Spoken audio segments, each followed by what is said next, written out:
OBGYN, and we both had children from a previous marriage. His son, frankly, Brian, there's a custody situation over, and well, we also adopted another child, Tasha, who's my daughter's best friend at school, and she had all kinds of difficulties with her family, and her grandma died, and then her great aunts were taking care of her, and... I think I get the picture, thanks.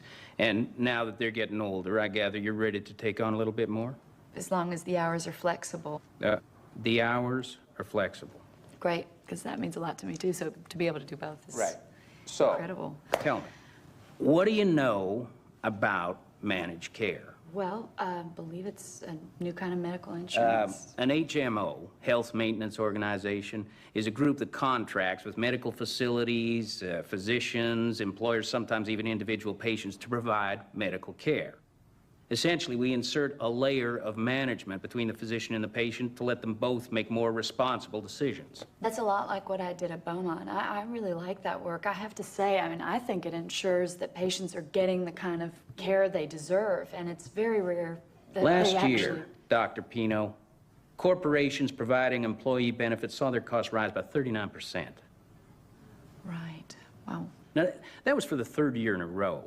Are you familiar with the term scoping for dollars? If you mean doctors ordering up all kinds of tests and procedures so they can bill up the insurance? Yes, I have to tell you, I think it's unethical. It's got to be stopped. That's good, because a medical reviewer here at Humana would share that opinion. And he would be able to say, no, we will not tolerate it. Right. So can you do that? Can I say we won't tolerate it, you mean, or? Yeah. This job is a job that calls for some tough decision-making. Right. And my question about you, Dr. Peeno, my big question is, can you be tough? I mean, after all, you're a girl. Well, it depends on what you mean by tough, I said. If you mean being a poor girl from a backwoods family in Hodgenville, having a baby at a very early age. I'll say. Hey! Watch it, Buster. And still somehow managing to be the first person in my family to put herself through college, let alone getting into medical school. Well, I don't know, sir. What do you think? Bravo! Hear, hear. Did you really say all that? You didn't. I thought it. He was gross, but Humana has a lot to offer, and they actually got a lot of the same goals we've always talked about.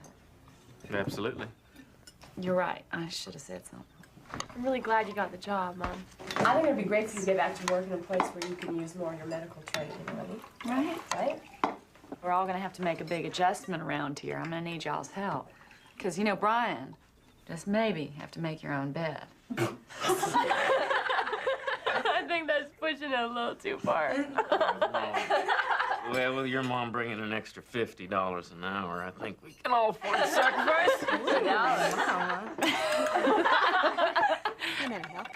These are the utilization review nurses. They're the first ones to receive calls about insurance claims. Now, they have the ability to approve claims if they satisfy the qualifications we've established for approval. Every one of these nurses can instantly consult with our computerized network to determine if a subscriber's claims meets our criteria for coverage. That's where you'll find the manager of our utilization review staff, Cheryl Griffiths. She's very competent. Hey, Ted, Amy. This floor is where our staff of medical reviewers is situated. Doctors like yourself working on rotation, which is going to ensure your flexible work hours. Now, only those claims that the UR nurses have not approved arrive here. Then it becomes your decision whether you're going to uphold the tacit denial of the UR nurses or whether you're going to find some justifiable grounds to approve the claim. You know, I shouldn't need to emphasize that our UR staff are extremely competent, knowledgeable about our operation, and that they've carefully considered their judgment before it ever arrives here. Of course. So that should make your job very easy. All right, this is your office right here, which you will be sharing with Dr. Joseph Marsh. Mr. Dalton. He works the late shift. Oh, thank you. So your paths should rarely cross. Good luck. Thank you.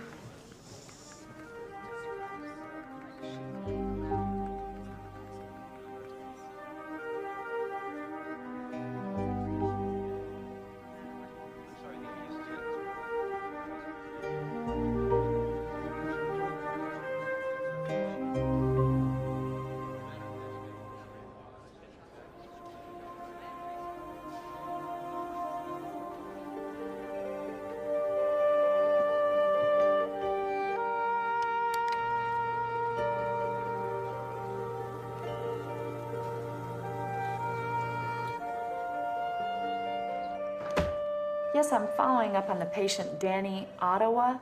Dr. Stevens submitted a request for referral to an ENT specialist as a tube candidate. He is... Sorry, yes, I'll be calling you back right away, ma'am. Thank you. Hi. Hello. Sam Verbush, fellow warrior. Nice to meet you. Linda Peeno, hi. Could I give you a word of advice, Linda? Sure. Don't get so involved. Well, on this one, the boy's eardrum is ruptured.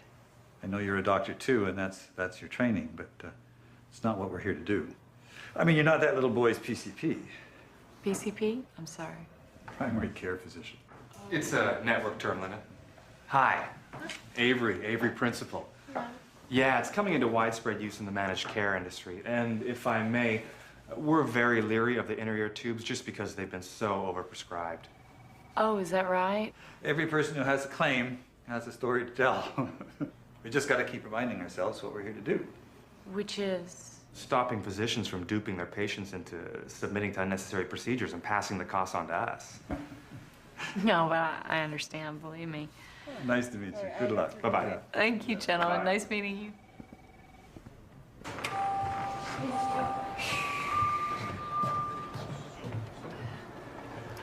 You must be the new doctor, Dr. Linda Peeno, right? Uh-huh. I'm the head UR nurse. Oh, Cheryl Griffith. Yeah. Ralph Galston told me about you. It's nice to meet you. I'm a great admirer of nurses. I wished I'd been a nurse, actually. But you're a doctor. Well, I got rejected from nursing school because I had a child. I think it's just the purest, most compassionate, hands-on work in the medical profession. Oh, I think I'm gonna like you. We're gonna be good friends. I hope so. Yeah. Ooh, 101, sweet pea. You're not going to school tomorrow. Go find you a babysitter. Can't you stay with me? Oh, honey, I wish I could. I've got to work tomorrow. How come it's more important to take care of other sick people than it is to take care of me? Oh, Brian, honey. Oh, sweetheart, it's not. I promise. Let me tell you a bedtime story. Okay. Here's a special story. It's about slaying dragons. Once upon a time, there were these lawmakers in Washington, D.C., way up there. And they made this thing called the HMO Act of 1973. You gotta be kidding me. He's gonna like this one. This is a good story. Thanks, Dharma. Okay, now, Prozac's the only requested medication? And a private room? Okay, well, could you be more specific, Dr. Barron? I'm trying to ascertain the exact medical reason for checking Mrs. Stanley into the hospital. That's not possible. Okay. I think you're gonna be pleased with me on this one. In fact, I'm pleased with myself. Good, good. Now, Linda, I need to go over these case files with you. Okay. I just caught this Dr. Theodore Barron trying to use a hospital as a sanitarium for one of his rich society patients. Don't worry, I put a stop to it. I told him Humana is not responsible for... Call him back. I'm sorry. We're in renegotiation with our doctors in the Louisville area. Oh, I don't understand what that means. Well, Humana contracts with a number of local doctors to provide health care for our subscribers. To assure that we keep these doctors in our network, we want to make sure we don't ruffle any feathers, particularly powerful feathers like Dr. Barron. So for now, we're approving a lot of procedures we wouldn't normally approve. Okay, well, can you give me some kind of guidelines? Pretty much everything. For now. But now, retroactively, this is much more to the point. I need to get some more information about this lumpectomy you approved and a series of tests for a boy with asthma. Okay, I thought you just said to approve everything. In the Louisville area. We don't have the same situation in our other markets, so we still need to be fiscally responsible, all right? But this is every procedure I've approved in the last week. Look, you're new here. It's just routine. We just want to make sure everybody's on the same page. Okay, well, then do you want to check my denials? No, I would not. They've already been approved by the UR nurses downstairs. There are a few procedures that I think were borderline and... Dr. Peeno, why do you have to question every little thing?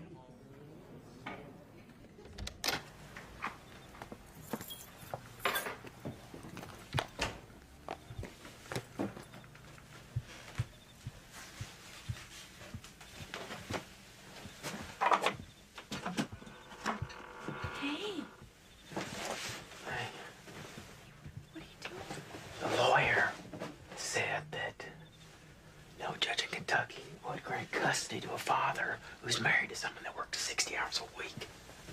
Oh, you've got to be kidding me. Oh, I wish I was. You know, I had no idea that when you took this job, it would hurt our chances for keeping Brian. Honey, I'm so sorry. You want me to quit? Oh, I don't know. It's hard for me seeing him go back with his mother. Baby, of course it is. Oh, baby. Oh, God. It's not over yet, okay? Don't forget that. We'll find a way to get it back. I hope you're right. I'm always right.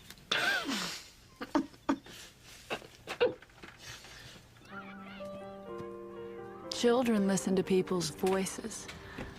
They listen to the tone sometimes and not the words. They can hear things that we don't even know we're saying. Hey.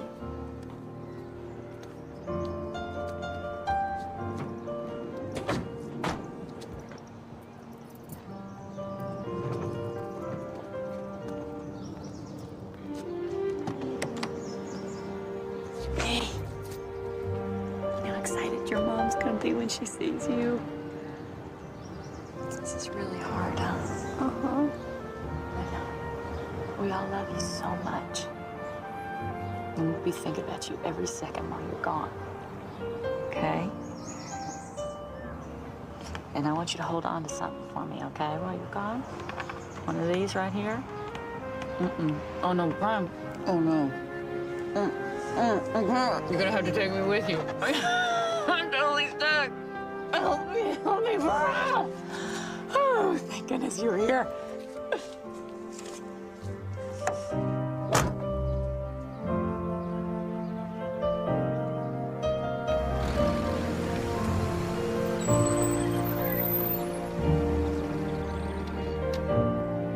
Brian! Oh! Oh, honey! I'm so sorry. I have an emergency page. It's a medical emergency. Do you think I could use your phone just real quick? Yes, I received an emergency page. Okay, all right. Okay, Dr. Phillips, can you tell me where in Texas you're calling from? I'm sorry. Did you say it was a horseback riding accident? You like it? Yeah, it has it. I was just speaking with this Dr. Phillips. I think he's right. That patient should have been able to get to a hospital without her doctor in Texas having to talk to some doctor in Kentucky who's never even going to examine her and whose main business is not concerned for her well-being. I just think our system, well, that it's very expensive to keep a corporate structure like this in place. And it's got to work against our being able to ensure that patients get the kind of care that they need. I think the money might be going in the wrong places. I agree with what that doctor... I'm sorry, what is your name? Linda Peeno? I agree with Dr. Peeno. The money is going to all the wrong places. And we're going to work very hard together to remedy that situation. Dr. Peeno, let me introduce Dr. Nelson Scarwood. He's the head of medical services here. I don't believe the two of you had a chance to meet yet. No, we have not. Let me be very clear why I think Dr. Peeno is right. It appears the money's going into all the wrong places because nobody is watching out for this company's bottom line. We've been successful here at Humana because we've been willing to innovate when necessary. And I think that if we are going to continue to be successful, it's time once again to take some innovative measures. So, from now on, once a week, I'll expect reports from each of the UR and medical review staff. This graph will chart your individual denial rates, and we'll be keeping close watch to make sure those lines move in the right direction. Welcome, big Now, brother. every Tuesday and Thursday, we will get together to discuss the overall results of this concerted effort, and you will report on your individual progress. Anyone else have any other business? All right, then let's go out and improve our numbers. I can't believe my baby's going away to college. I know. But, I think I've decided what I want to do. Really? Woo, that's exciting. What? I want to be a psychiatric social worker. Wow. Where did that come from? Well, I want to help people. You know, I want to make a difference. Right? Like you. Well, you will. Do anything you set your mind to. You're the smartest human being alive. I think we need to just review it. So just put it on my desk and we'll Linda. talk about it later. Excuse me. Okay, thank you. I've got to tell you something. Now, I think you might be mad at me, but I'm quitting. What? Me and Scarwood, we are just not a match made in heaven. We're not either. Yeah, but it's different for you. You're a doctor. You can stand up to him. Better you than me. I'd hate to go back to private practice. How's it going? Great. I finally understand the beauty of the capitation system now that I have my own practice. With the money the managed care companies allot for each subscriber's care, all you have to do is find a lot of patients and then keep them healthy. And you get to keep the money. Just watch for those damned expensive procedures that cut into your profit margins. Sam, if I didn't know any better, I'd say you're critical of the system. Don't you see why capitation is so brilliant? It actually incentivizes doctors to not order up expensive procedures. That's just another form of control over the physicians, right? I mean, what if a patient requires an expensive procedure for his or her well-being? You think twice about it, I'll tell you that. I think that sounds terrible. It's just the New World Order, Linda. It's inevitable Humana will implement capitation as well. You just have to get used to it. I hope not. You know what? I think we should go to Scarwood together. I think we should tell him he's taken this control of physicians thing too far. I mean, why should we dictate to qualified people how they should practice medicine? That doesn't make sense. Humana, Debbie speaking. I'm going to transfer you. I understand, but that really needs to go through the head of our department. All transplant procedures require the approval of the medical reviewer. I'm going to transfer you to Dr. Linda Peeno. Dr. Peeno requesting a transfer. Hello, this is Dr. Peeno. Oh, really? What's the condition of the patient right now? If a matching organ hadn't become available, I don't think he would have lasted for another... We've got a draw coming. Sorry, Dr. Peeno, I don't think I heard you correctly.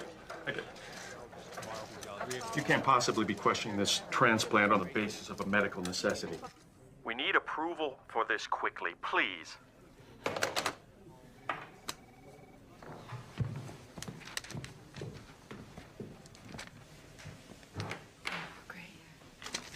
Sorry you drew this one, Linda. It's a really, really tough call.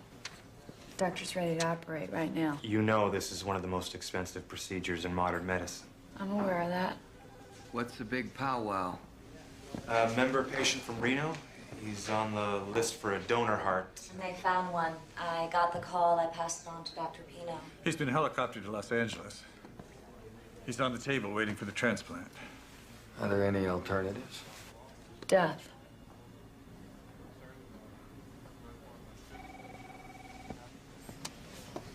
What are you doing? I'm gonna approve it. I don't see any medical or technical basis to deny this man of a transplant. He's on the table right now. This is the patient's coverage booklet. Now, there is an out in there. I know it, there has to be. You realize you're talking about this man's survival. Linda, I realize my bedside manner isn't the best, but this is really how we have to look at these things. It's about resource allocation. Unfortunately, he's right, Linda. I mean, we pay for this transplant at the expense of what? A baby who needs a cleft palate operation? Maybe 3 angioplasties with better odds for survival? Right, 3 courses in chemotherapy. Or a lung biopsy of a father of 3 small children.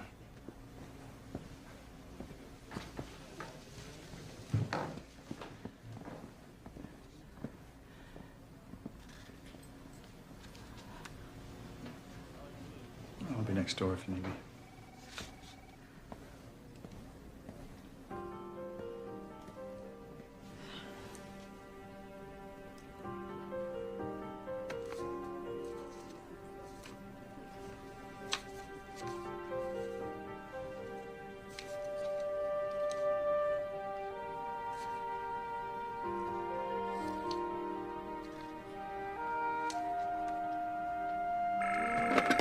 Hello? It seems in the coverage here that the employers made sure that there was no coverage for transplants. His employer elected to have a contract that excludes heart transplants? I don't believe it. Well, sir, it's there in the fine print. So. Oh, I believe that the clause was in the fine print, and the employer never knew about it. Or you just put it in there in the fine print, huh? You know, I believe you and your people are murderers. Because you... What was your name again? Dr. Peeno.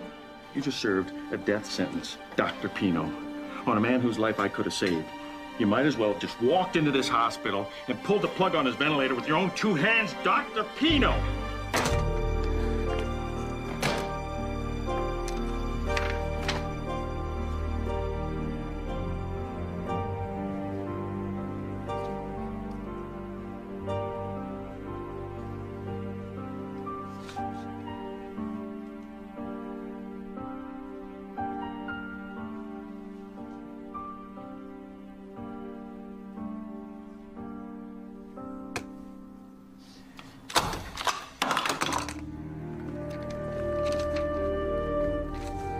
Linda, that's hard to do. Oh, great job. Well done, well done. You just saved this company $500,000. Good work. Congratulations, really.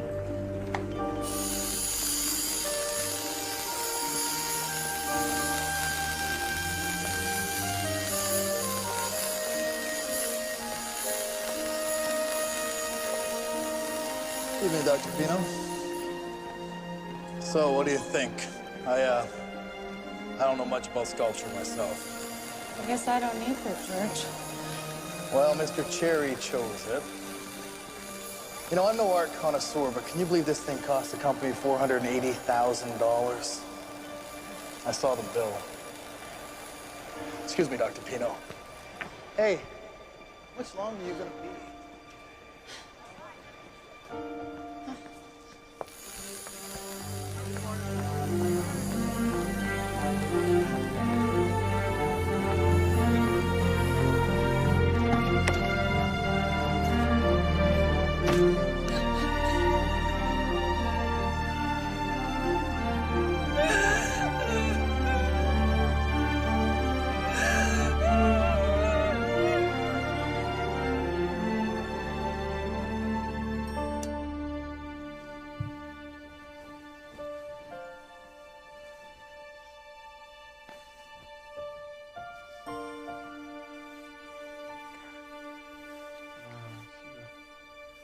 Gosh, Mark.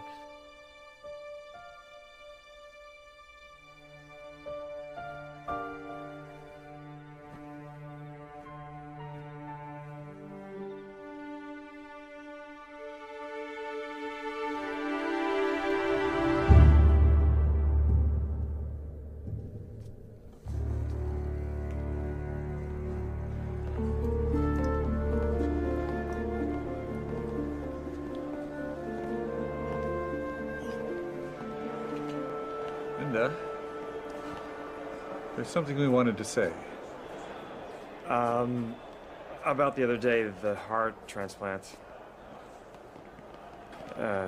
We think that Scarwood and Galston went too far.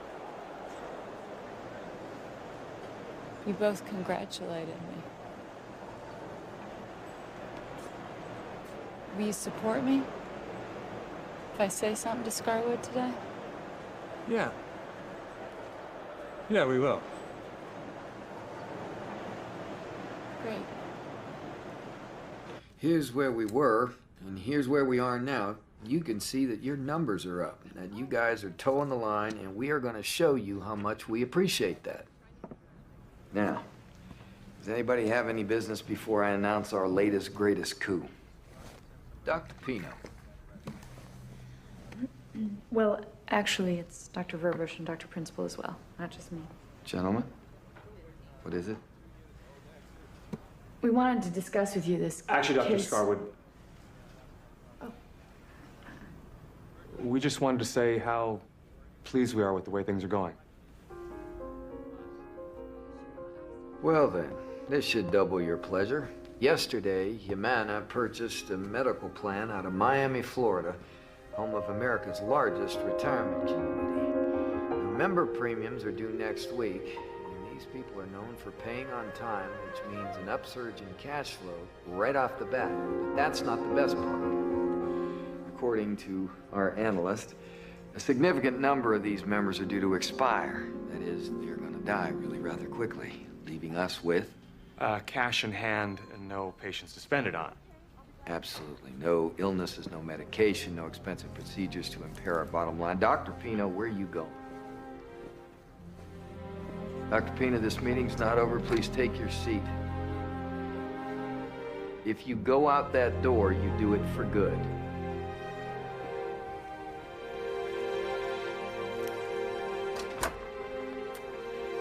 Where was I?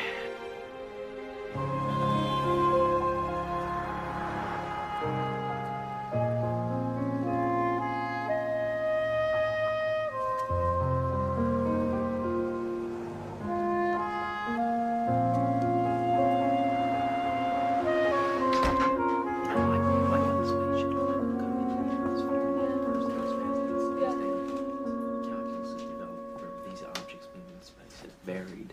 Right. Mom. Hi.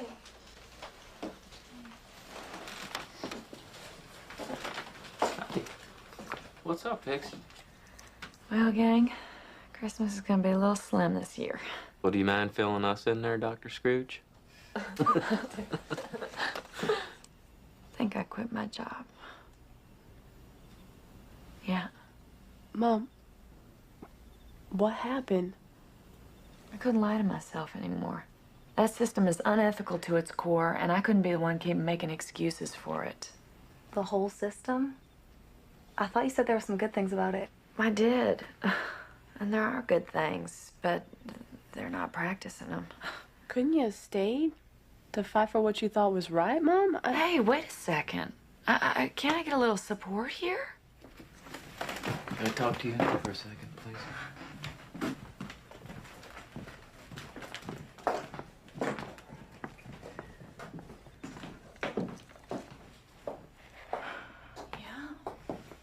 You could have at least spoken to me first. Doug, I tried to the other night, and you were too tired to talk. Come on, I was half asleep. You know what these are? You know what this is? Oh, Doug. You know the last time that we were able to cover a monthly nut? Now, I understand that may be hard to answer because that would presume you knew something about balancing a checkbook. Why are you doing this? That's really hurtful. Me hurtful? You unilaterally make a decision that... Listen, darling, let me tell you something. This whole medical business is changing. You're not the only one that's affected. I mean, the new contract the HMO has with the hospital means that my practice is going to bring home less money than we figured. I mean, the court costs with Brian's custody fight coming in, I can break them all down for you. But that does not change the basic question, which is how are we going to pay for them? Doug, if I stayed there, something in me would have died. And I may be losing my son. We're all paying a price here.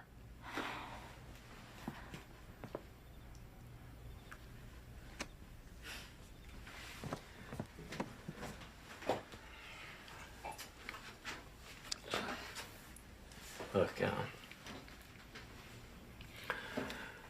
do you remember when we were in school? And we just hope to heal the sick. You remember that old phrase? Yeah. No one ever taught me the business of medicine. It seems like these days you need an MBA instead of an MD.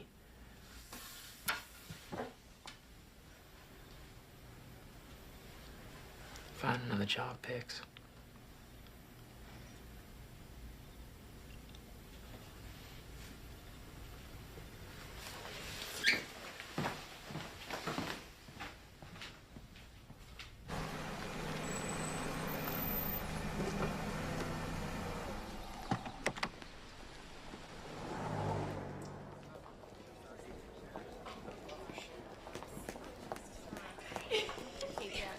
You're the best.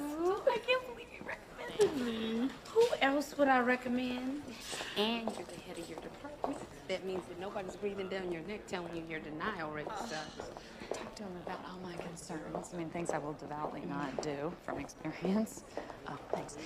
And we talked about goals in managed care. I mean, imagine sitting there talking about things other than your medical loss ratio, right?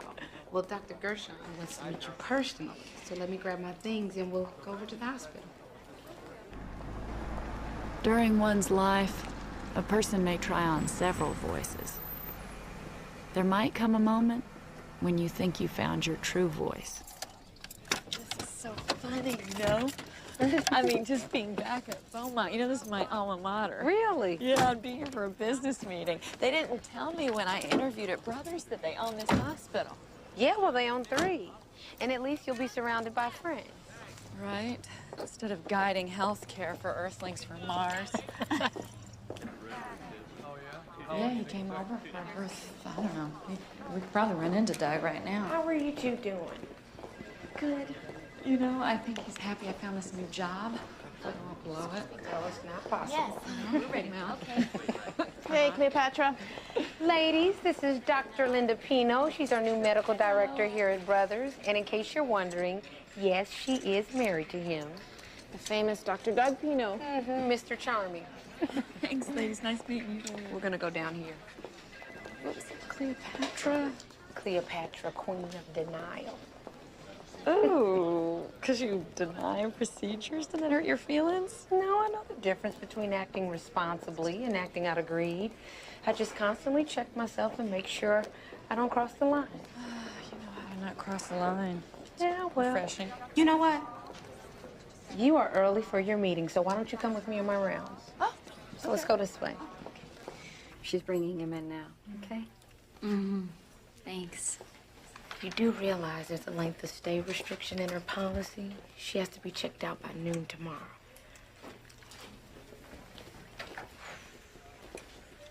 Isn't there anybody at home that can help her out? A mother, a relative? Yeah, there's Mama. He's sleeping. Totally sound asleep. Hey, you miss that? Miss what, hon? You know, hands-on patient care. It's a far cry from what we do now, right? Yeah, well, I figure we're doing a different kind of service. You know, and it's harder because we don't get immediate gratification. Oh, they're good. Come on, we have to go see Dr. Gershon. Thanks for coming. I just wanted to welcome you to Brothers. Dr. Peeno, I didn't get a chance to meet you when you were hired. Oh, well, thank you, Dr. Gershon. Thanks for the confidence you've shown in me. You bring with you the secrets of Humana to our little nonprofit, and that fills us with confidence. But don't worry, I'll make sure that the Physicians Alliance of Louisville doesn't mess too much with your day-to-day business. Great, Dr. Gershon. Thank you. You know, the physicians that make up the Alliance have a vested interest in your succeeding. The best of all possible worlds, everyone stands to benefit. Just as long as you keep our patients healthy and our numbers down. Sounds good. And right now, I've got to fill my quota. Oh, okay. Well, it was a pleasure, and we'll see you soon. My pleasure. Sharon. Bye-bye. I thought he was on the board of Brothers. What was the Physicians Alliance got to is do? also one of the owners of Brothers. Maybe that's why there's such an emphasis on patient care here. It's kind of refreshing, too, isn't it? It's shocking. Well, school's out, and I'm having a crazy Krispy Kreme.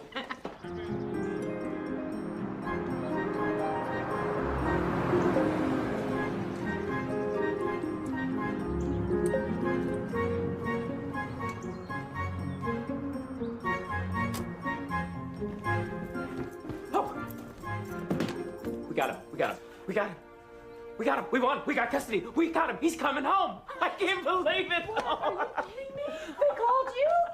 They called me. Oh, my we're gonna have a big God, party. We're gonna get some of those things, the things that you put on the... right, all that stuff? Right, yeah, and the popping thing. Oh, I can't believe this is the best. Who? Oh, Brian. Brian? We got custody. I can't believe it. Oh. That's so incredible. When's he coming? Oh, Friday. I talked to his mother. I have a C-section that morning. Can you pick him up? Oh, honey, you know what? I'm supposed to go out of town this weekend. So there's this conference in Dallas, and they've asked me to speak at it. Can you change it? Well, it's a nationwide conference. That's the first time they've asked me to speak. Can you? Well, it is a C-section. I mean, this woman's health. What am I supposed to tell her? You just keep your legs crossed. I'll get back to you. Come on, Doc. All right. I just tell Brian that it's not convenient to our schedules right now, so we'll just pick him up next week. Oh, come on. Now, that's not fair. You're the one that told me to take this job. I'll work something out.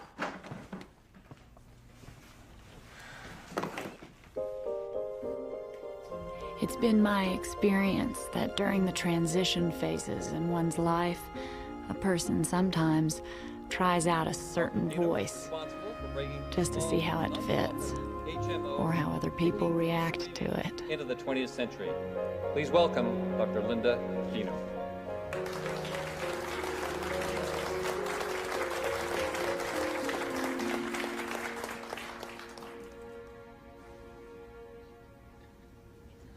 Please, may I, we have the first slide.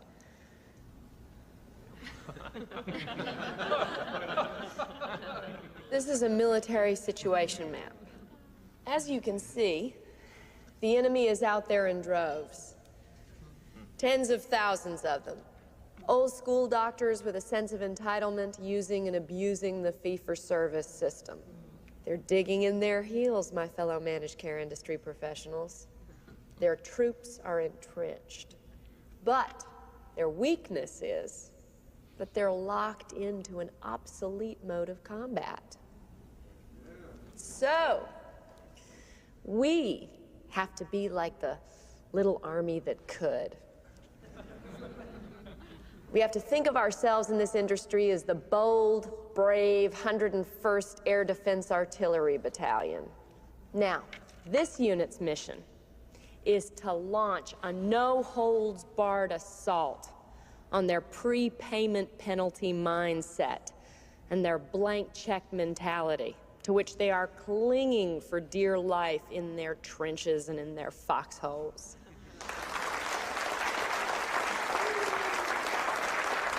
When you get positive feedback, you might decide to keep that voice for a while.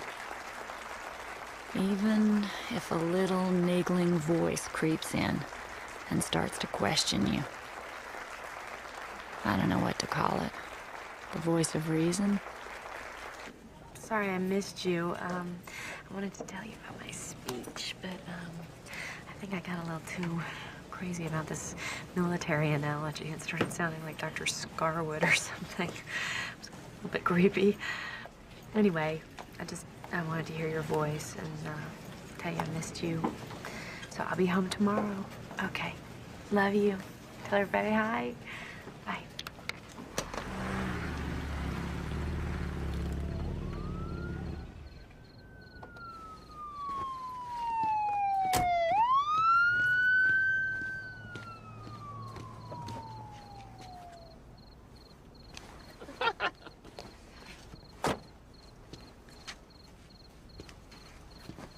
Okay, honey. All right, it's just epi. It's gonna relax you. All right, take a deep breath. Look at me. There, you feel better? Okay, she's doing great. All Hey, right, Papa. sweetie. Hey, Patty. How are you doing? Oh, she's Yeah. doing real good, doctor. The baby's head's gonna crown any second. All right, Patty, as we discussed, I'm only going to use those forceps if necessary. I'm going to need that vacuum pump standing by. How's your epidural? I'll give you a pushing dose, but I think that ought to get you through. You nervous? Yeah. Well, we're going to be just fine here. Whoa, there's the head. I'm gonna need that vacuum pump. You're doing great, Patty. Where's that vacuum pump? I'm a little bit dizzy. Oh, what's her name? Can we get a nurse in here? Dawn. Dawn. Hey, Dawn, you just, why don't you just sit this one out, all right? We're gonna do just fine over here. Then there are those little voices inside your head, Real hard right now. His shoulder's back. That's it. the ones that talk at you from the dark recesses of your subconscious. Try to tell you things that you're just not ready to hear. There you go. That's it. That's it. I got his shoulder. That's it. Push. Okay. Doing great. Doing great, Patty. That's it. Push. We got her on O2. And those voices can be tricky. Sometimes you hear a lot of them at once. Neurologist been paged? It's hard to know whether they're just yammering and yammering, All right, coming through. or whether they really have something to say to you.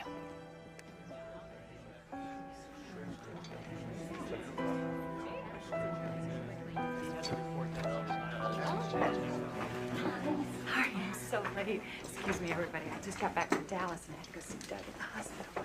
We're glad you could join us, Linda. I waited for you before making this little announcement. Oh, great, sorry.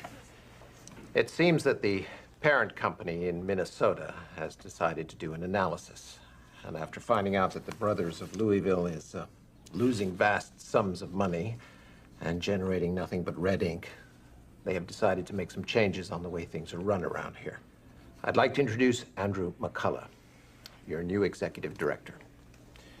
He's here to help us all get back on our feet. And now, if you'll excuse me, I have to get back to my day job. Mr. McCullough here will handle the rest of today's business. But if I may, I'd like to leave you with one profound thought. From now on, the bottom line at Brothers is the bottom line.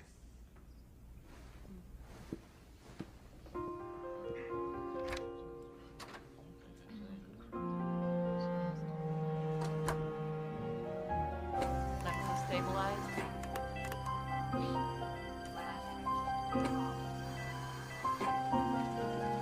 Dr. Catano, what's happening to my sister?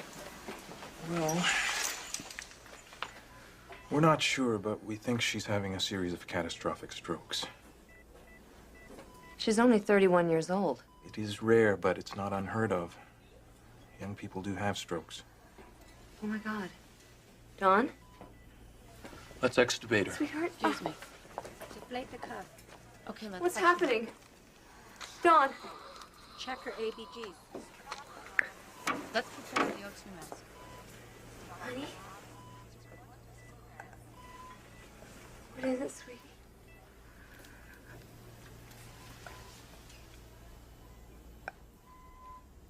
Oh, yes, they are unhappy to say the least. You know what? I think they're very unhappy with you and the decisions that you've made me make. Perhaps you're right.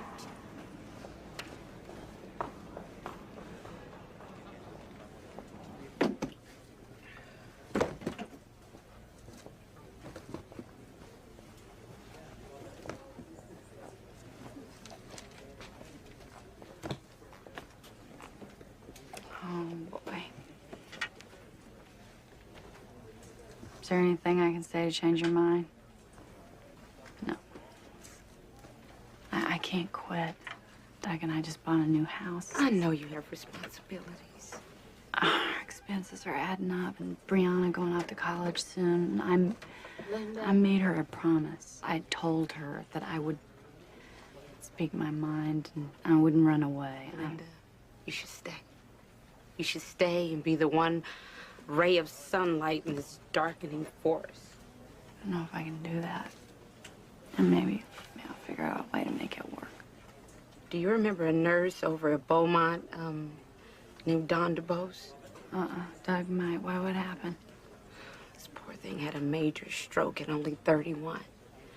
Oh, good Lord. It's been an endless request for medical procedures, and you know what? No matter what happens, you and I should count our blessings. You gotta take action while you can, you know? Who knows what tomorrow brings. Right. As you can see, Linda, emergency rooms are the black hole of the medical insurance business. Now, Kaiser Permanente had a novel approach to the problem. He created a triage center in Atlanta. I'm sorry, triage center? Basically a phone bank, but staffed round the clock by qualified UR nurses so that now when a member of their plan feels that they have an emergency situation, instead of dialing 911, they call the ER helpline. Helps them keep their costs down and curtail unnecessary visits. And, Well, of course, we can't afford such a plan. We're smaller, but our problems with ER expenses are just as great.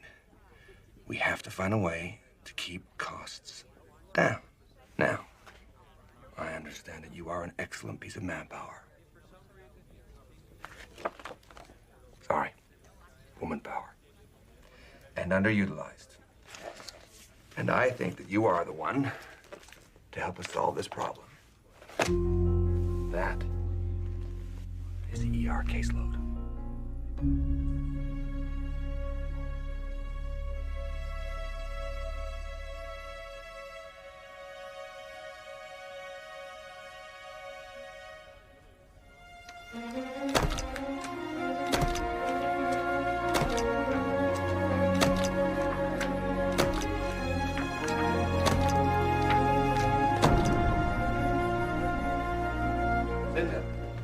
Linda, I really liked your action on that ER problem.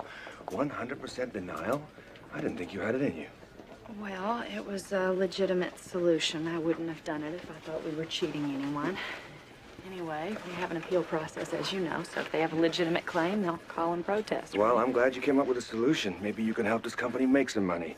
You know, some managed care companies have a bonus system. We're nonprofit. Huh. That just means the company can't show a profit. It doesn't mean that we as individuals can't benefit. Dr. Peeno, there's someone in your office. Are you all right? Oh, sorry, we haven't been properly introduced. Jimmy Coombs. I'm the new manager in charge of the UR nurses. Great, Linda, Peeno. Cheryl Griffith was my best friend here at the company, so hope we can be friends too. I'm counting on it. My UR nurses out there are relying on you to uphold their initial evaluations. You know how dispiriting it can be to have a medical reviewer constantly question their judgment. Right. Well, sympathetic court. Oh. Well, I just want to touch base, and I look forward to our working together. Great. Okay. Okay. Thanks.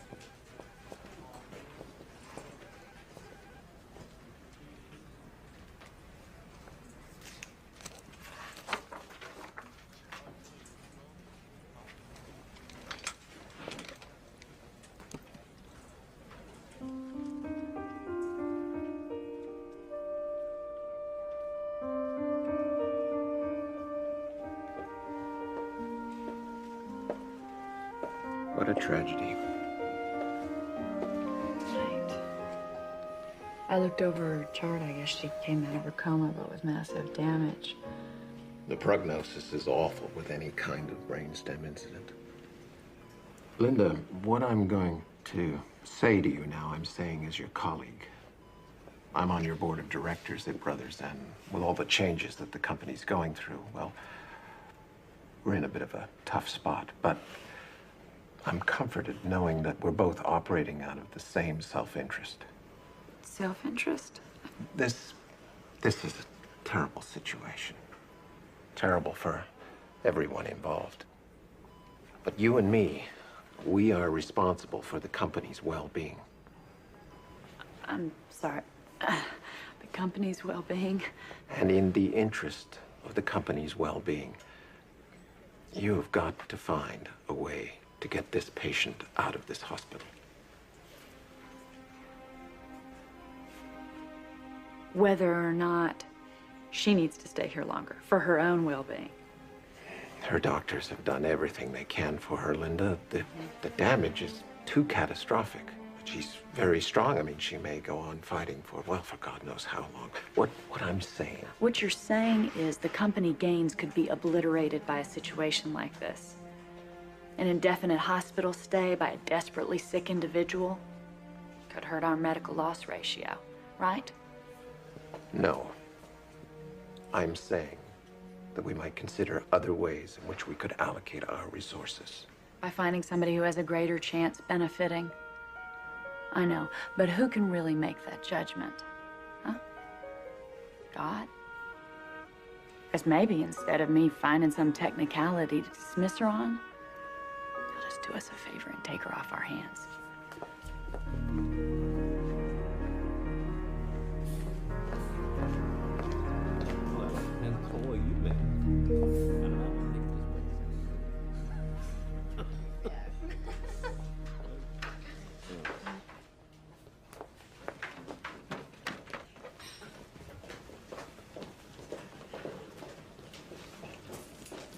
Linda, where are you going? Who is that? Someone at work with. She's married to Bud Ralston, anesthesiologist. What? Are you all right? You look a little stressed out. Tell me Doug. What? Linda, what is it?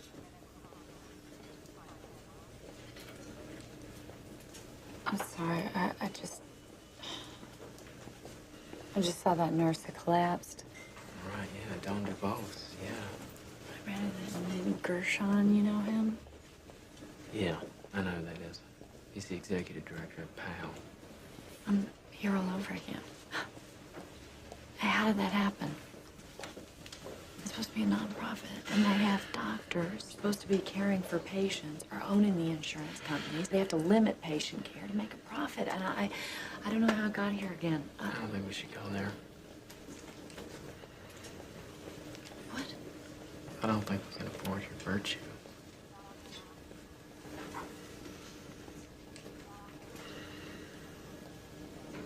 I think I need to go home.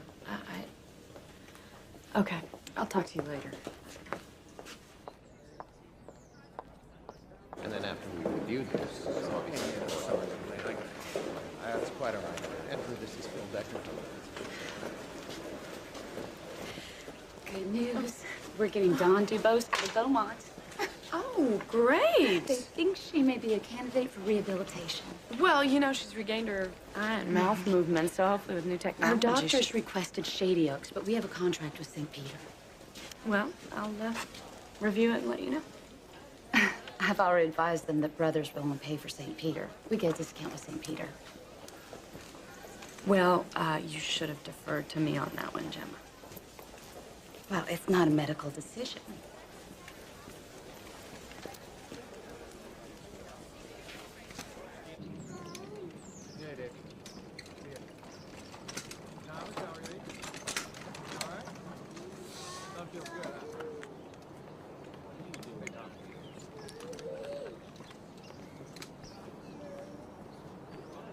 Yes. Well, like I told Mr. Remar, that's the company policy. I'm sorry. Who was that? Nobody. Why? Nobody. It was personal. Didn't sound personal. Dr. Linda Peeno. No, this is Dr. Peeno. Sir, whoa. I'm sorry. No, we've never spoken before. I really don't know what you're talking about. My partner and his client got the runaround from your company for 2 months, Dr. Peeno, in a situation where every second mattered, and in the end, you denied coverage. I remember this case. The boy was about 10 years old. Yes, right? Gary Remar will be 11 in April. An adequate rehabilitation at the time of this accident could have made the difference between his functioning in society or spending the rest of his life, and that's what we're talking about now, the rest of his life in social services. I'm sorry, Mr. Scheinberg. I'm very confused. You see, I approved this case. I swear I did. Well, here's the letter that we received from your company.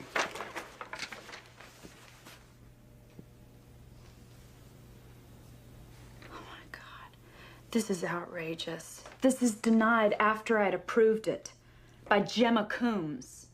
And who is Gemma Coombs? She's heads a utilization review department that reports to me. I'm so sorry. I can't believe people do this. Well, they do it. They do it all the time. This is so unethical. Well, fancy that. A large corporation behaving unethically. What do you do? You're a lawyer? What do I do? Well, look, I had to go back to school. I just enrolled in a class in ethics at the Louisville Seminary. So what would they say about this? Well, my professor's a big devotee of Merton. Thomas Merton. You know him? I know of him very well, but I haven't read his work, so. Well, he's fantastic. I think he was a real social activist. He just had wonderful things to say about, well, our responsibilities to one another. Why don't you borrow this? Great. Thank you. When shall I get it back to you? Anytime you want. Soon, I hope. I believe the numbers reflect our UR nurses are making progress in achieving some of the objectives we've set. Progress such as denying Gary Remar's request? Linda, you don't know the details of that case. And apparently you do. Which would mean that you're aware that Gemma went around me? That she made a denial over my signatured approval? Decision isn't yours to make. Ultimately, I bear the responsibility. Ooh. Responsibility's a heavy yoke, Andrew. You sure you want to take sole responsibility for what was done to that little boy? Thank you, Linda. Gemma, please continue. Well, as I was saying, it's been a fantastic week here, and I think we need to acknowledge the efforts. Has this happened a lot? Have you two been overruling me on other procedures I've approved?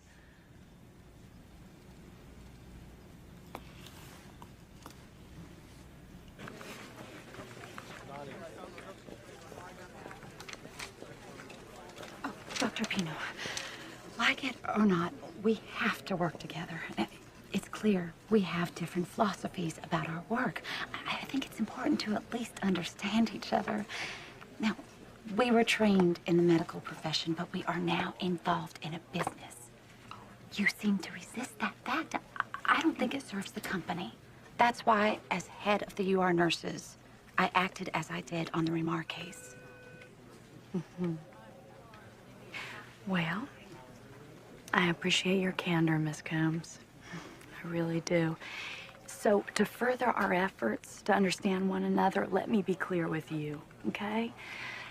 If you ever sign a claims form in my name or attempt to circumvent my authority again, I, as director of medical reviews, will see to it that you're fired.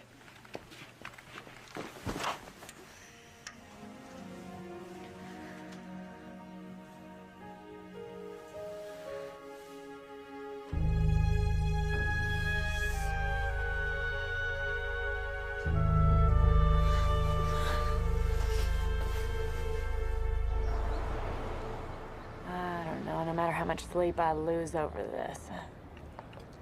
You know, Gemma's the kind of person who has her own logic, which is that this is purely business. I mean, can't find a way to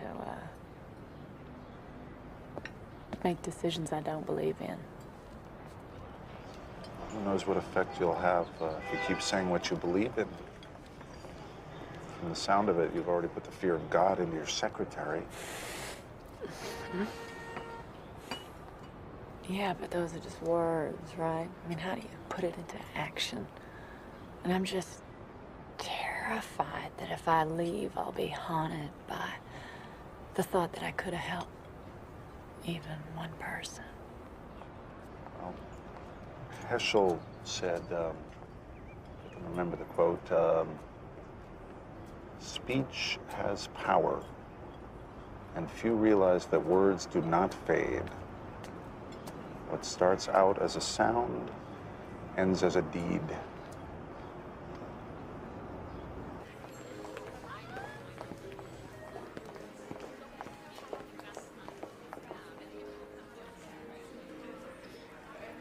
I have complete faith in you.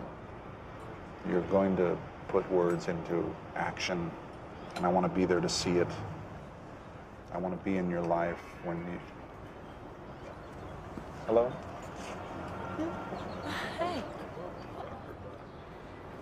Doug, what are you doing here? Well, tell me what's going on here. I'm Paul Scheinberg. You must be Doug Peeno. Yes. Why don't you get up before you make a big ass of yourself? Excuse me? I think I was speaking English, right? I'm sorry, Paul. This is really embarrassing. I got it myself. Thank you. I'm sorry. I'll see you. It's really ridiculous. Dude, don't you ever humiliate me like that again. Humiliate you?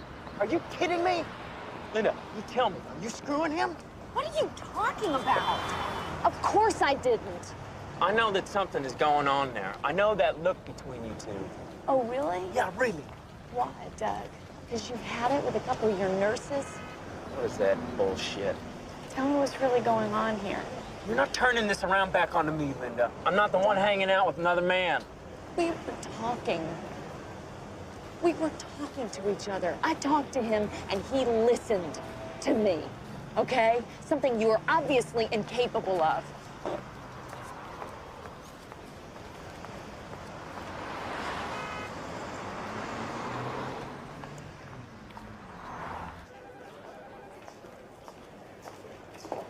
Dr. Peeno. Oh, dear, you look wrecked. Thanks. What's a voice assist machine? Something the patient from hell clearly doesn't need. Huh. See that that's your opinion. I might need to take a little more time with this before I form mine.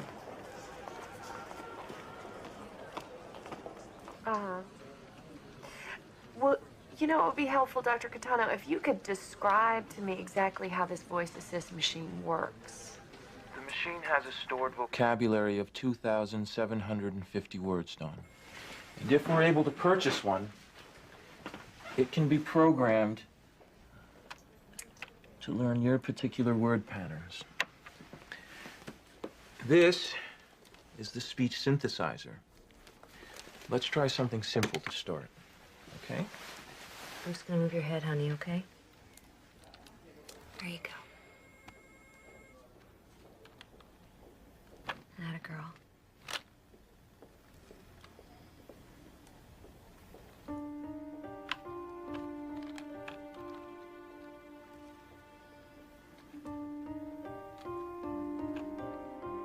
That's it.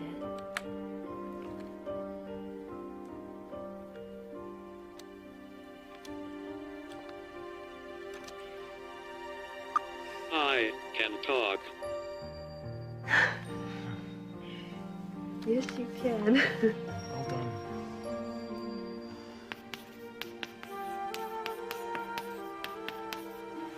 Abraham Joshua Heschel. One of my favorite quotes from Heschel is, "Some are guilty, but all are responsible." How does this impact an individual's life? Where does this put you in relationship to your friends, your relatives, society as a whole? When you take an act of kindness, it ripples Listen. through the larger community. Listen hard for those voices. They're trying to tell you something. Your own voice, when it comes, trickles out in fits and starts. You might You might not even recognize it at first.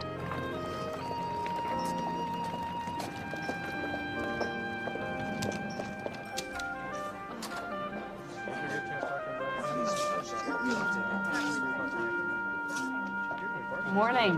Morning. Well, Linda, perhaps you could tell us what this presentation is all about? Take your seats. Morning. Okay. This, ladies and gentlemen, is a request from a doctor in one of our plans to obtain a special medical device for a patient who suffered a debilitating stroke. Many of you may be thinking, that's absurd, unnecessary. Addle-brained, I think, was one of the adjectives that I stumbled across. Anyway, many of you had attached notes, as you can see, with the main question being, is such a costly device really necessary? So I thought it would be great to have the doctor come here this morning and answer some of our questions. Dr. Kitano is here. Oh, wonderful. You might have given us a little warning, Linda. Dr. Kitano, ladies and gentlemen, thank you so much for coming. Dr. Kitano has actually brought the device with him, which should be a rare treat for all of us to actually be in the room with someone or something on whose behalf we are making a life-altering decision. This is a voice assist machine, and Dr. Kitano is going to demonstrate it for us. Thank you. Please. Thank you.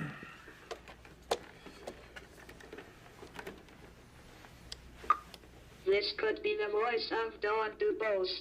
The patient hasn't actually worked with this yet. She's only used this generic model because, well, this female voice is more expensive, and we don't want to get her too attached.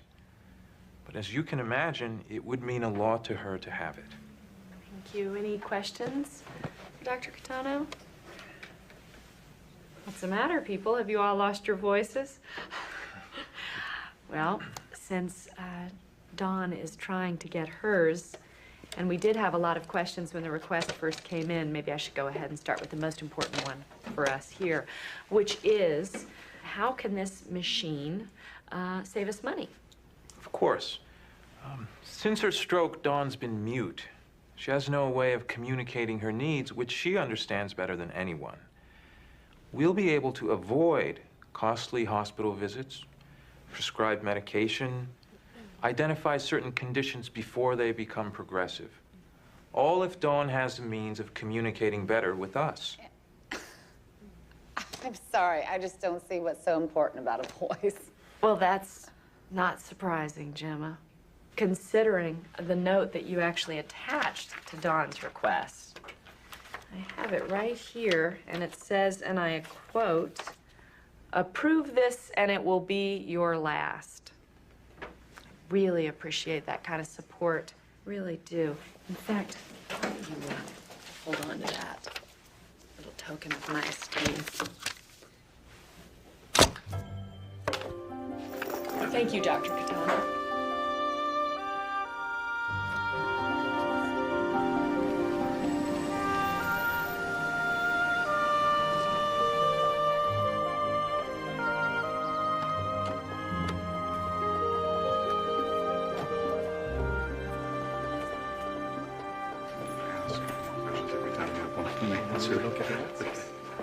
Hey!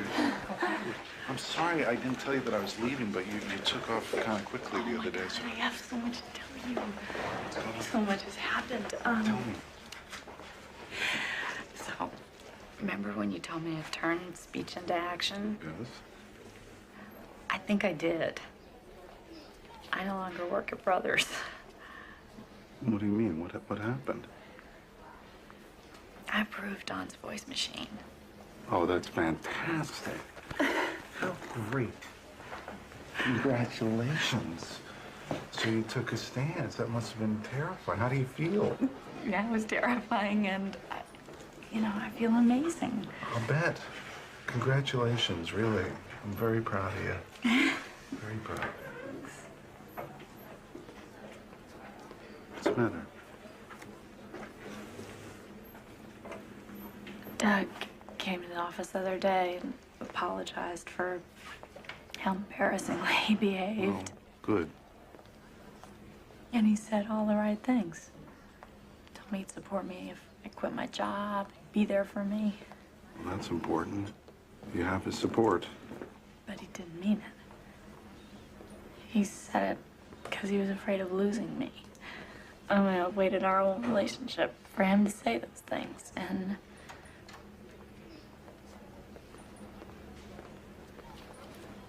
he never supported me like you just did, genuinely, you know? Like you are right now. And I'm at a point in my life where what I mainly want is to simplify things. You know, simplify. And this is very complicated. It is. You understand?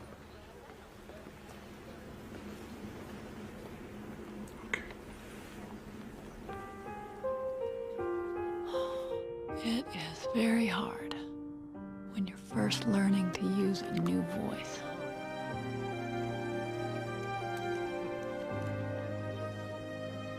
I like the part where he says that as soon as man began considering himself the source of the highest meaning in the world and the measure of everything, the world began to lose its human dimension.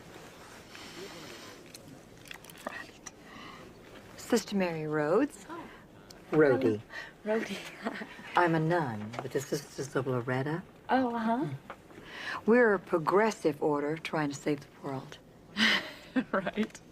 No, seriously. Wow, thank goodness somebody is. My name's Dr. Linda Peeno. Ah. And I'm currently unemployed and definitely not saving the world. But you're reading Havel. He's interested in structural evil, the way whole organizations and industries and governments become corrupt. And how does that relate to your life? Well, it does, in that I used to work in the managed care industry for an HMO. Please, you must come talk to my Sisters of Loretto. Oh. Please, how do we change the world if we don't have the weapon of information that someone like you can provide us? I'm a little uncomfortable with public speaking. Oh, I'm sure you're great. When do you think you could come and talk with us? So then, Rhodey said to me, it's your responsibility to tell what you know. That got to me. And as you may know, she seems to know how to get to people. So I asked, where do I start? Sister Rhodey suggested that I tell you what I'm going to do with the rest of my life.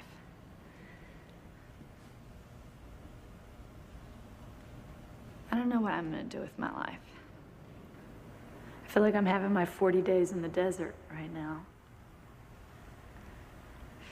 But I do know about the managed care industry. And I know it's affecting a lot of people. Sometimes in very, very harmful ways. And if somebody doesn't speak out, it's going to keep happening. So I guess that's why Rhodey brought me here today. Imagine what could be happening right now as I stand here talking with y'all.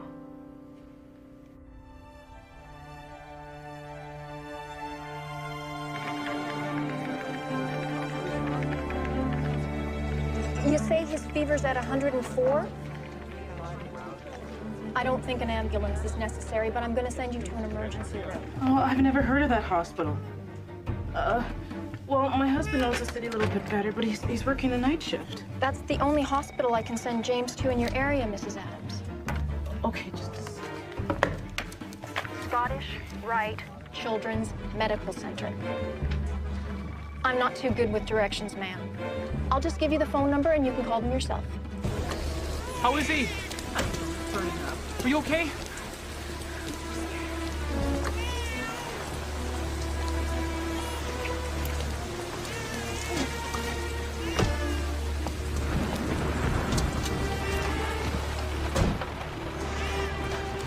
These are directions to the hospital. Oh no.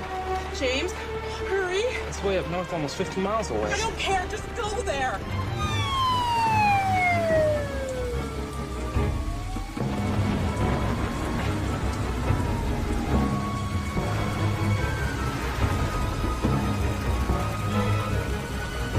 This isn't the place they sent us. Are you crazy? We never would have made it. How are we gonna pay for this? It doesn't matter. We'll find a way. Oh my God. He's barely breathing. Oh my baby. Please. Respiratory distress, help. I'm just gonna take a... Oh no.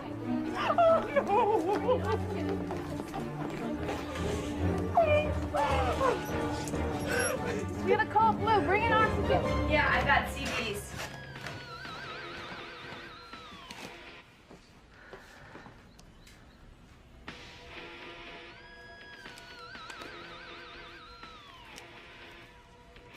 What? Just like seeing you there.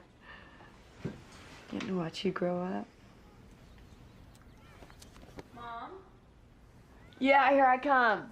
Can you help me help your sister pack her stuff for school? Oh. Hello? Yes, Dr. Peeno? Dateline on a TV show? Yes, I'll hold. They're putting me on with a producer from Dateline because they want me to be on the show. Why? Coffee? No, thank you. We, read about the talk you gave at the Louisville Seminary. You seem to have an interesting and unique perspective on the managed care industry. What I don't understand is why you wanted me to talk about this particular case. I mean, I wasn't involved with it, so. Nobody else was willing to do it. People seem to be afraid of Kaiser. Even though the family sued and won, huh? I guess this case shows how high the stakes actually are for these companies. Right. So I just wanted to get a little more background now. I know you worked for Humana, not Kaiser. Essentially, managed health plans have the same mandate, which is to manage costs, not care. It looks like in the baby James case, Kaiser could have definitely helped that little child. Could you be more specific? Well, when Mrs. Adams brought her baby to the health plan's clinic, he already had 2 or 3 of the 5 signs of meningitis. Well, why didn't they admit him to the hospital for observation? Because admission to the hospital costs money. And under an HMO, no one gets admitted for observation, even sick babies. Couldn't the doctor have taken it upon herself to devote more time to such an obviously sick child? See, the way it's set up is that doctors are paid a fixed amount of money per patient. That's a deadly combination. I mean, I can't tell you how many times I have seen doctors make decisions that harm a patient just to save a little money. You know, I don't know that I can say all this on television. Oh, don't worry, you're gonna be great. We've got everything we need. In order to save baby James's life, the doctors had to amputate all 4 of his limbs. Lamona Adams says she is convinced it wasn't just the disease that nearly killed her son and left him a quadruple amputee. It was her HMO that sent him to a hospital 42 miles away. A hospital, it turns out, that gave Kaiser a 15% discount. Oh, there she is. Look at her hair. She looks great. What are your thoughts? Oh, great. I am outraged. I think this whole country should be outraged. It is a tragedy. It is something that should never have happened in the 1990s, in a country that claims that it has the best healthcare system in the world. Dateline will be back. You look beautiful. So Oh, you were doing great. Well, I didn't really do anything. I just talked a little about the HMOs, but... One step at a time, Linda. That's how you save the world. It was great. And that kid, he got $50 million. Yeah. You know what, honey? He didn't actually. They had to settle for a lot less, the family than Kaiser. How much less? Hello? What do you care? Look at the price you have to pay. Yeah. It's Bree. Hey, Bree. Because her whole dorm watched with her. She said she was really proud of me. Yay! There's my other line. Okay, honey. They all love you, too. Yeah, Rhodey's here, too. Okay, call us later. Hello? Yeah, oh, yes. The data line. The phones are ringing off the hook. Hey, Dad. Hey, Dad. Hi. Okay. All right, well, then we'll talk tomorrow. Okay, thank you. Bye-bye. Humana, I guess, heard about it and wants a retraction, and they said they're calling saying really not nice things about me. I can imagine. Right. You'll man the phone. I'm gonna go check on my man. Doug, what's going on with you?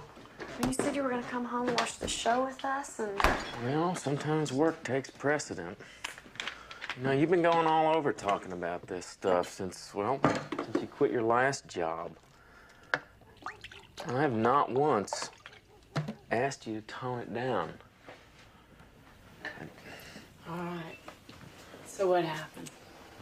You know, we have contracts at our practice with Humana, Blue Cross, name but a few. In fact, our biggest contract came to us because the original OBGYN had his patients pulled from the HMO because he didn't toe the line. I guess he called into question some of their judgments. So you think you're gonna lose your contract because of me? My partners, they think that. And I don't know if I can afford to have them looking at me like I'm a liability. I'm sorry, Doug. I am. But, you know, you told me you were gonna support me. I do support you. I support you. I just didn't sign on for a holy war against the whole... Answer this. Hello? Dr. Peeno, think twice before speaking out. The more you keep talking, the more you put your family at risk. What? What's the matter? He said, I should keep my mouth shut, and, otherwise something could happen to our family. Oh, that's great. That's just... I've never actually spoken with you. Not really. But I've heard your voice. And I know how powerful it is. I know because I had no voice. And now I have a voice again.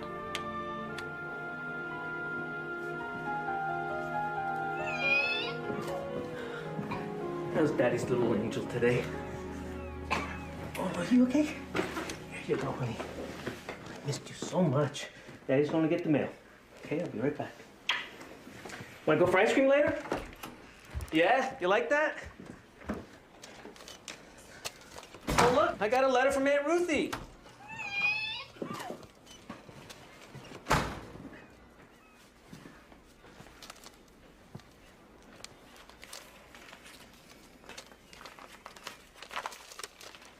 When the department switched policies to Humana, they promised us that everyone, including those with special needs, would still be covered.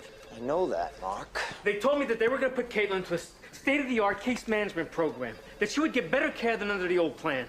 And they did that, didn't they? Only to be dropped 10 months later. There are times that she needs hospitalization, special equipment, special therapy. What the hell am I supposed to do? So they called me and asked me to be an expert witness in some case against Humana. Oh, well, what did they do? I don't know yet. They left me a message. I hadn't called back yet, but it seems that there's a cop in Florida whose child's health was affected by some questionable decisions. So I just never thought that, I don't know, a couple of talks about HMOs was going to end up being my life's work. You know, you're supposed to be able to trust a doctor, especially if you take a child. Right. I mean, because the medical profession, sit down, Linda. The medical profession demands that doctors take an oath, the Hippocratic Oath, not hypocritic oath. Linda, I don't believe that any life experience is ever wasted. Now, you told me that you've never been able to use your medical training to help people. Well, maybe this is your chance to do so.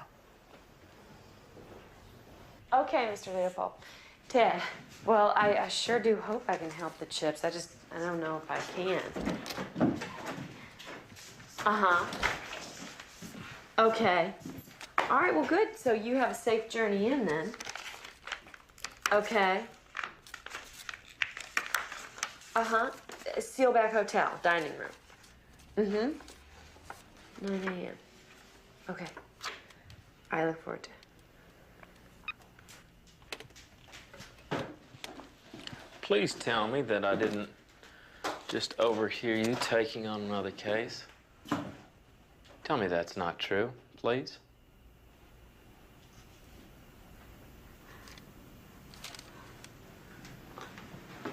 What the hell's this? You tell me.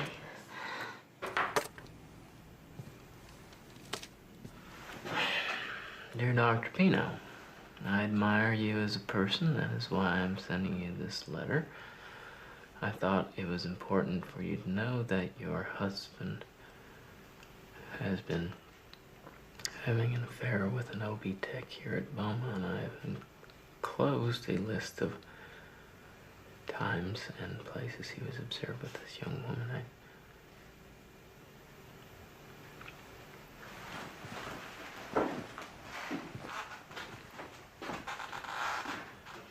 How could you believe something like this? Sent by someone who doesn't even have the courage to sign their own name. I didn't say I believed it.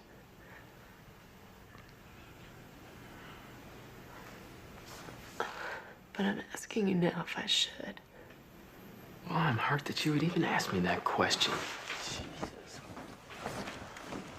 Don't. I mean, why would somebody write something like that? I wish I knew. I don't know. But I'll tell you Who makes this. that up? I don't know who makes it up.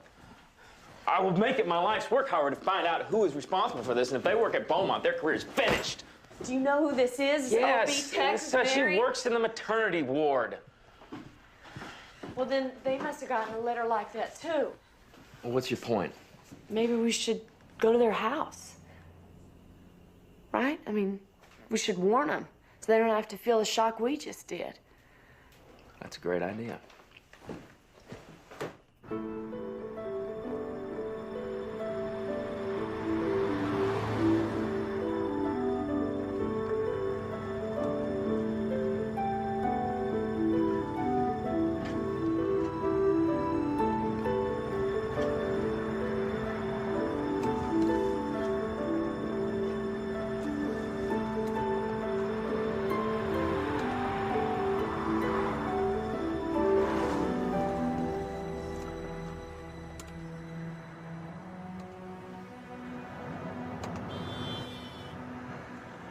It's true.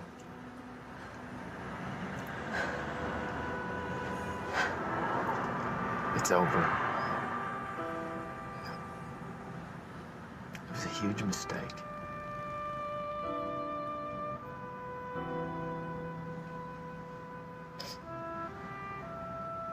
I'm sorry.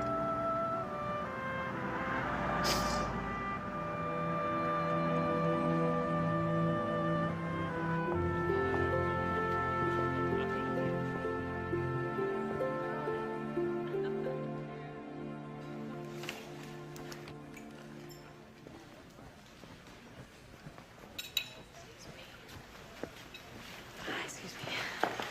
Mr. Leopold, hi, I'm Peeno. You know, well, I know you came all the way from Florida to meet with me, and I appreciate that, but I have to tell you right off the bat, I can't do this case. I'm sorry. Would you mind just going over some of the material with me? Please.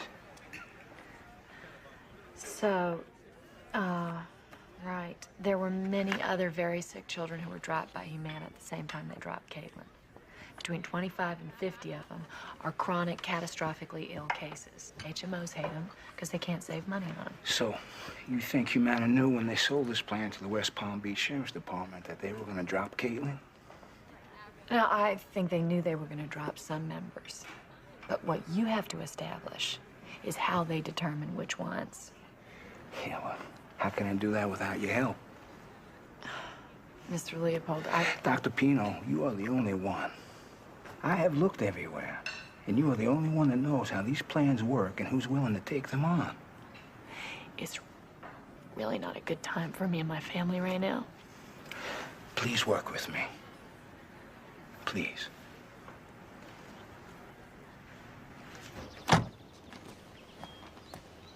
Speak out. speak your mind. And when you do, your voice will be heard.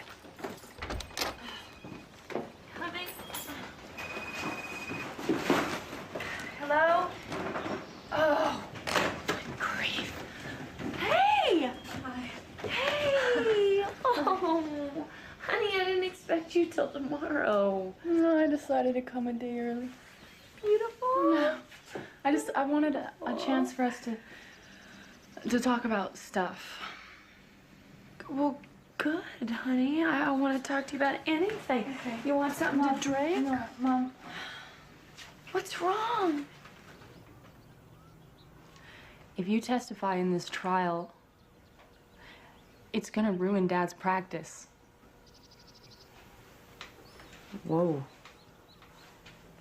Did he say that to you? Has your father been calling you and talking to you about this? Honey, I'm so sorry. He shouldn't be talking to you about things like that. Are you gonna get divorced? Oh, honey, come here. No, what makes you think something like that? Then why don't you just show him you care about him? Ray, honey, I stayed in a job that I hated because your father wanted me to. I quit my residency because your father wanted me to. I've made every choice I've made in the last 15 years because your father wanted me to. And now all of a sudden, I'm sorry, Bree. I want to keep talking to you about this. Hello? Dr. Peeno, Yes? Who is this? discretion is the better part of valor, Dr. Peeno.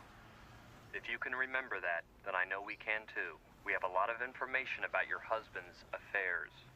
What? Check your credit card receipts. The jewelry store items might be of interest. Who is this? Let me warn you, Dr. Peeno. There's a lot more evidence we will take public if you don't cooperate.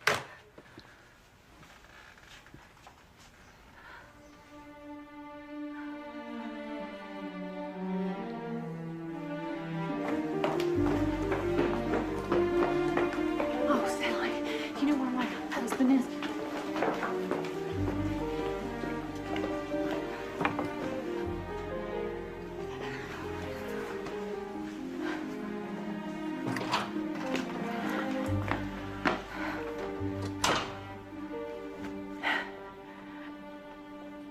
I called the jewelry store. Yeah, I know about the little bracelets. Your friend.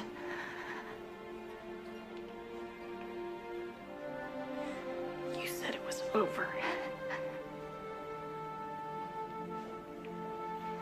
It is over. You need to pick up your things and you need to leave. Okay?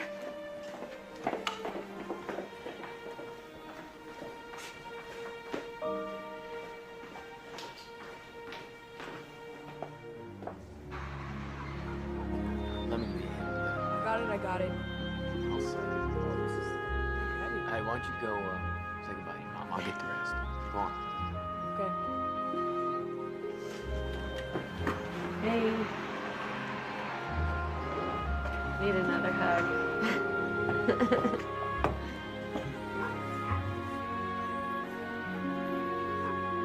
Let's see you at the game, okay?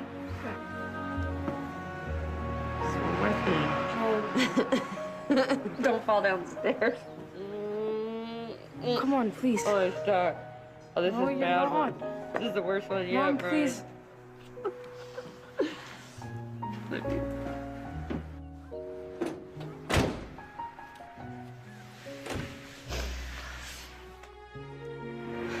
Love you too. Bye.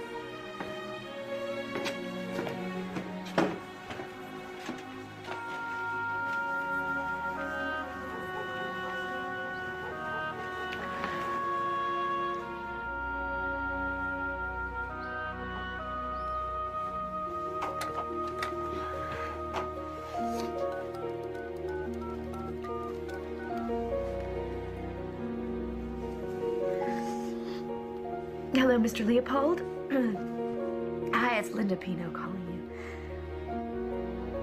Let's do this.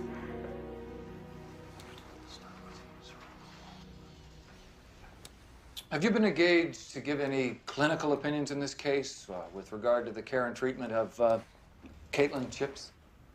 No, sir. Have you ever, Dr. Peeno, managed the care and/or treatment of a pediatric cerebral palsy case? And if so, when? Dr. Peeno, have you been accused in any pending litigation matter of misleading the court with regard to your income? Objection. I mean, come on, Glenn, really? Have you been accused in any legal proceeding of adultery? Pardon me? I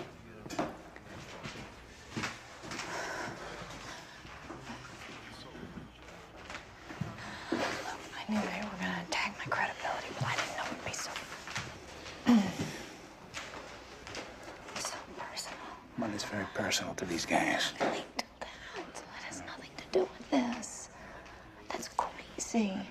And you know what, Ted, I'm sorry. I don't know if I can do this. My daughter is so angry with me. She's blaming me for this whole divorce. Doug's not helping, you know. He's telling my family that it's because of this work I'm doing. So how can I do it? It's 3 weeks until the trial. Go home. Get your personal life in order. Think about it.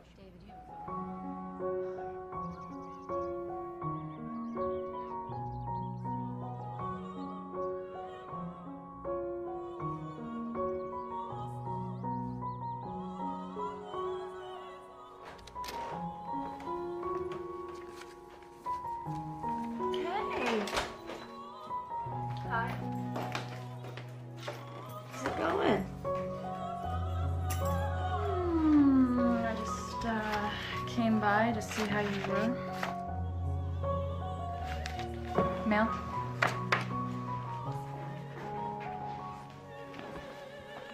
What's going on with you? Nothing.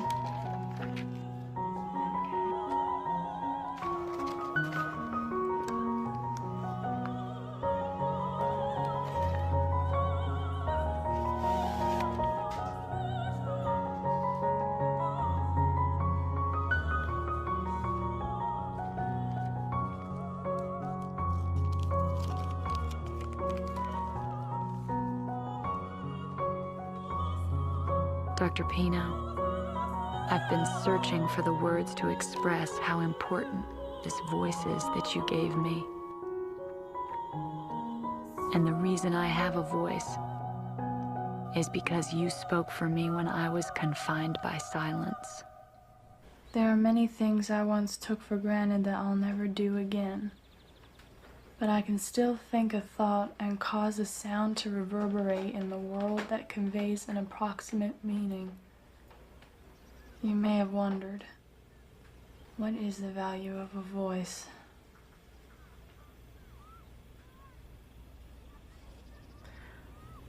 Mom, I gotta do it, Bree. Yeah, I think I understand.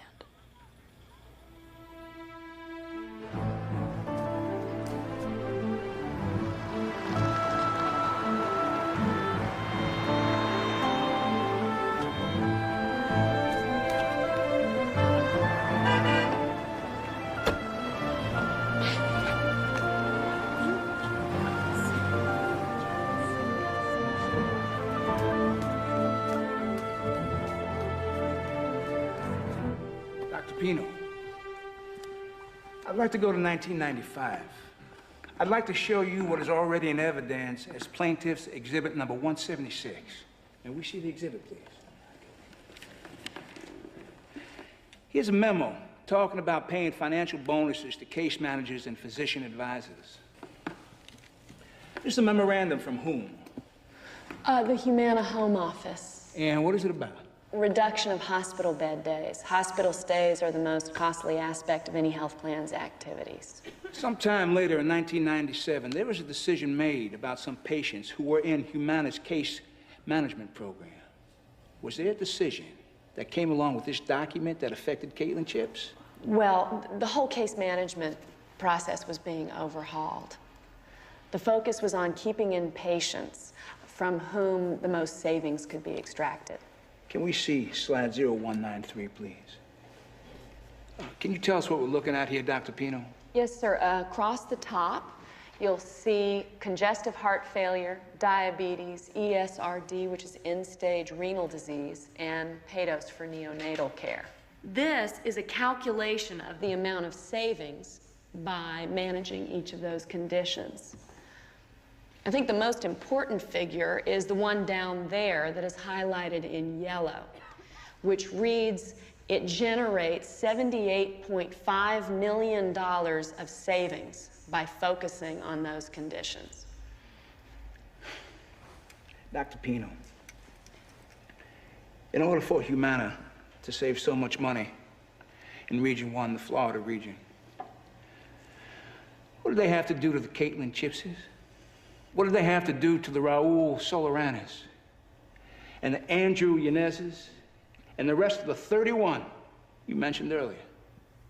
They had to get rid of the children with long-term medical problems. And as one case manager said, as one of the documents showed, they had to, quote, weed out the peds. I'm sorry it's taken me so long to write this letter. I've been looking for a way to thank you for this voice that you gave me. There is a saying, it is the still, small voice that the soul heeds. Would you read the jury's decision to the court?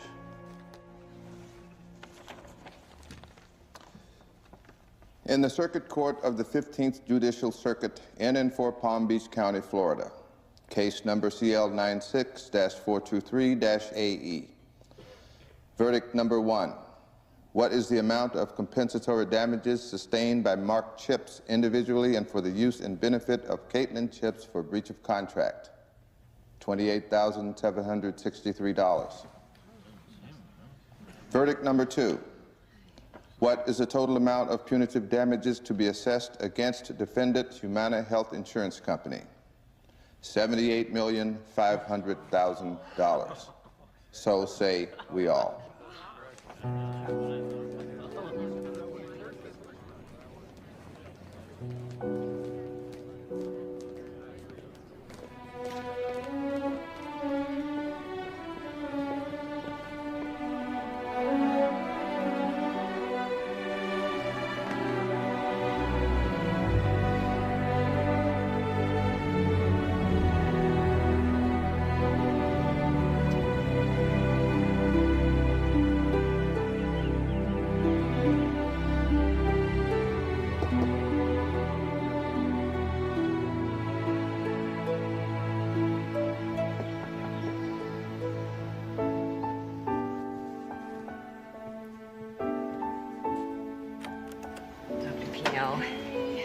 You're Andrea? Yes. Nice to meet you. You too. Thank you for coming. Dawn, look who's here. Hey, Dawn.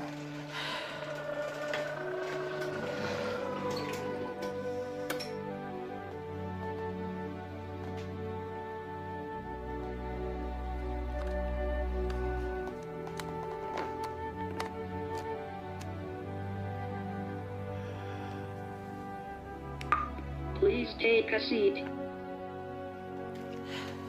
Yeah, okay here.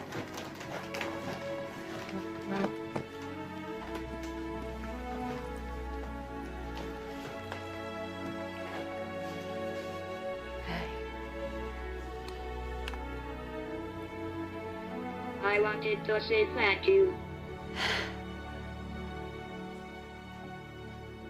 I want to thank you. You may think I helped you get your voice, but you helped me find mine. And I am blessed, I know, to have the opportunity to use it. And I'm making you a promise that I am going to keep talking till somebody hears me.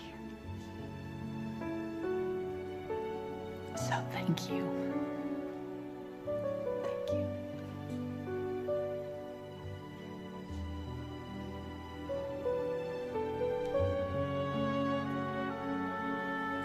I'm sure there have been times when you thought your life had taken a turn that confused you. But follow your inner voice, and the world will soon hear it. Good afternoon, Mr. Chairman, members of the committee, women and men of the audience. I thank you for the opportunity to be here today.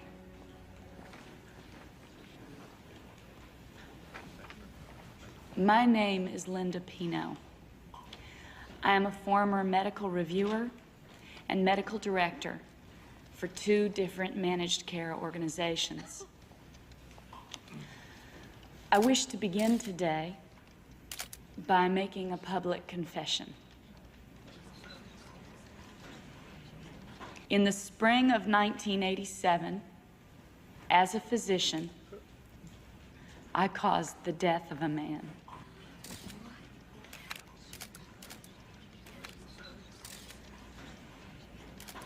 Since that day, I have lived with this act and many others, eating into my heart and my soul. The man died because I denied him a necessary operation to save his heart. The man's faceless distance soothed my conscience. When any moral qualm arose, I was to remember. I did not deny him care. I only denied him payment. At the time, this helped avoid any responsibility for my decision. Now I am no longer willing to accept this escapist reasoning.